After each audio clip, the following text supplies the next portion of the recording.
ប្រជាប្រដ្ឋព្រួយបារម្ភពីបញ្ហាសុខភាពខណៈឃើញការបង្ហូរទឹកស្អុយកខ្វក់មានក្លិនស្អុយឆួលខ្លាំងចូលព្រែកទឹកសាបក្នុងខេត្តព្រះសីហនុ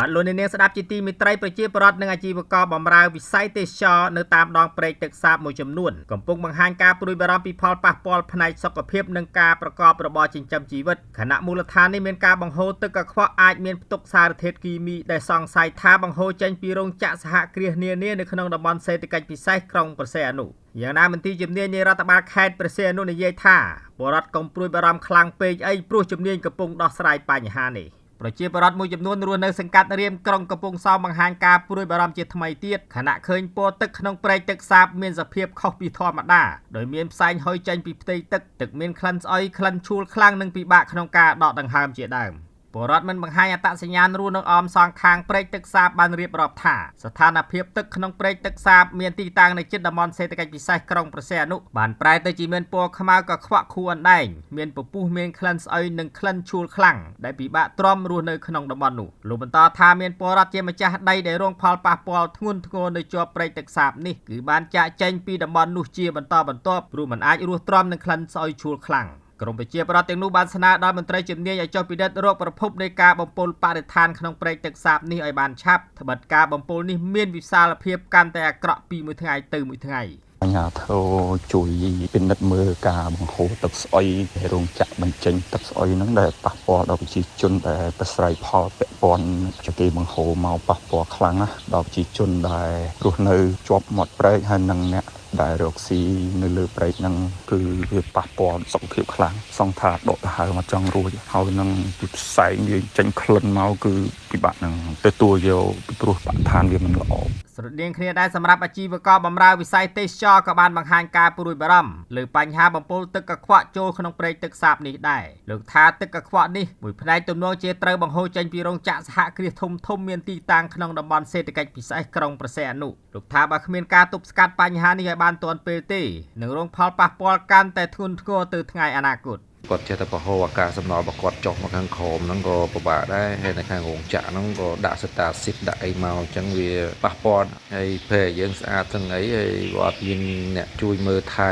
ទេវាប្រកបជាថ្ងៃក្រោយទៅជាព្រែកទឹកស្អុយវិញហើយមិនព្រែកទឹកសាបទាក់ទិនបញ្ហានេះដែរប្រធានអង្គការការពារបរិស្ថានប្រចាំខេត្តព្រះសីហនុឲ្យដឹងថាចំពោះកង្វល់ពីការបំពុលបរិស្ថានក្នុងព្រែកទឹកសាបនេះរូបលោកក៏ដូចជាពលរដ្ឋរស់នៅតំបន់ព្រែកទឹកសាបធ្លាប់ជូនដំណឹងនិងស្នើសុំកិច្ចអន្តរាគមន៍ទៅមន្ត្រីជំនាញក្នុងកិច្ចប្រជុំរបស់រដ្ឋបាលខេត្តព្រះសីហនុជាបន្តបន្ទាប់រួចហើយប៉ុន្តែគ្មានលទ្ធផលទាល់តែសោះលោកស្នើឲ្យមន្ត្រីជំនាញចុះទប់ស្កាត់ការបំពុលបរិស្ថានក្នុងព្រែកទឹកសាបដែលមានសភាពទឹកបច្ចុប្បន្នបានប្រែទៅជាមានពណ៌ខ្មៅមានក្លិនស្អុយហើយមានត្រីនិងសត្វបក្សីងាប់ជាបន្តបន្ទាប់ឲ្យបានទាន់ពេលសំណុំពរមុនឲ្យគាត់ប្រហូរឲ្យគាត់ធ្វើអាងចម្រោះឲ្យត្រឹមត្រូវតាមបច្ចេកទេសត្រឹមត្រូវឲ្យចាំប្រហូរទឹកស្អាតយើងពិនិត្យទៅដល់អត់មានជាតិពុលហើយចាំយើងប្រហូររឿងហ្នឹងប្រជាពលរដ្ឋគាត់ថាអស់ជំនឿពេលដែលដាក់ពាក្យទៅងាត់ឈឹងដាក់ទៅងាត់ឈឹងអញ្ចឹងក៏គាត់ធ្វើហីទៅឆ្លើយតបកង្វល់នេះលោកនួនប៊ុនថុលអភិបាលក្រុងកំពង់សោមបញ្ជាក់ថាករណីបំពុលបរិស្ថានក្នុងព្រែកទឹកសាបនេះខាងមន្ត្រីមន្ទីរជំនាញកំពុងពិនិត្យនិងរកប្រភព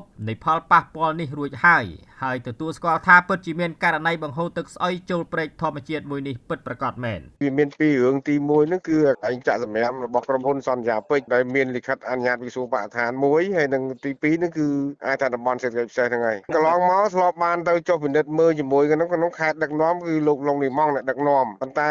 ក្រោយពីដឹកនាំហើយក៏មិនទាន់មានកំណត់គោលដៅថាចំណុចណាមួយច្បាស់លាស់ណាហើយយើងក៏បានទៅឆែកមើលតំបន់សេដ្ឋកិច្ចពិសេសឆែកមើលកន្លែងការបង្ហូរចេញហើយក៏យើងអត់ទាន់បានឃើញយ៉ាងម៉េចដែរឥឡូវចំណែកលោកខៀងភិរមអ្នកនាំពាក្យរដ្ឋបាលខេត្តព្រះសីហនុក៏បានប្រាប់កម្ពុជាថ្ងៃនេះថាករណីទឹកកខ្វក់ក្នុងព្រែកទឹកសាបខាងមន្ទីរជំនាញបានចោះយកសំណាក់ទឹកក្នុងព្រែកនេះទៅកាន់មន្ទីរពិសោធន៍នៅភ្នំពេញរួចហើយដែរហើយក៏កំពុងរងចាំលទ្ធផលបងករណីដែលបងលើកឡើងថាមានការបំពុលនៅផ្នែកខាងលើទឹកសាបហ្នឹងគឺមន្ត្រីជំនាញបងមន្ទីរបរិស្ថានបានទៅយកសំណាក់ទឹកហ្នឹងបញ្ជូនទៅភ្នំពេញហើយកំពុងធ្វើតេស្តណាបងចាំមើលយើងរងចាំលទ្ធផលទាំងអស់គ្នា បន្ថែមលើនេះលោកមើងសុភាពប្រធានមន្ត្រីបរិស្ថានខេត្តព្រះសីហនុក៏បានបញ្ជាក់ថាក្រោយទទួលបានព័ត៌មានលើករណីបំពុលបរិស្ថាននេះភ្លាមខាងមន្ត្រីបរិស្ថានក៏បានបញ្ជូនក្រុមការងារចុះត្រួតពិនិត្យដល់ទីតាំងជាក់ស្ដែងនិងបានជួបជាមួយក្រុមហ៊ុនមួយចំនួនហើយក៏បាននាំយកសំណាក់ទឹកពីក្នុងតំបន់សេដ្ឋកិច្ចពិសេសយកទៅពិនិត្យនៅមន្ទីរពិសោធន៍ធំនៅក្រសួងបរិស្ថានរួចហើយដែរតែមិនទាន់បានលទ្ធផលទេ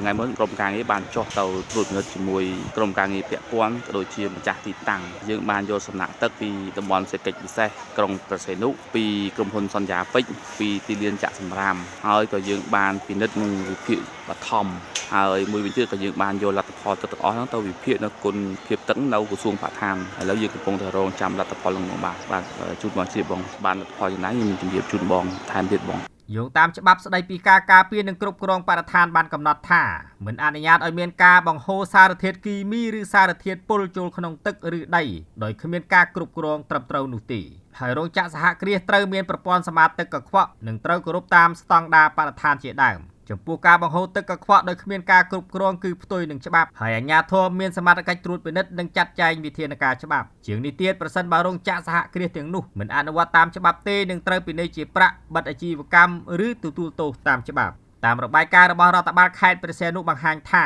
គឺត្រឹមខែមករាឆ្នាំ2026នេះមានរោងចក្រសហគ្រាសសរុបជាង200ក្រុមហ៊ុនបានចុះបញ្ជីនិងដំណើរការនៅក្នុងតំបន់សេដ្ឋកិច្ចពិសេសក្រុងព្រះសីហនុចំនួននេះមានទាំងក្រុមហ៊ុនជាតិនិងអន្តរជាតិដែលបានបង្កើតការងារជូនប្រជាពលរដ្ឋមានការងារធ្វើប្រមាណ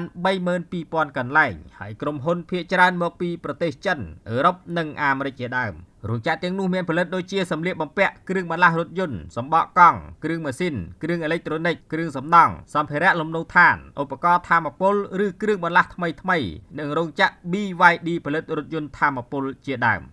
ដែលនាយកកម្ពុជាថ្ងៃនេះ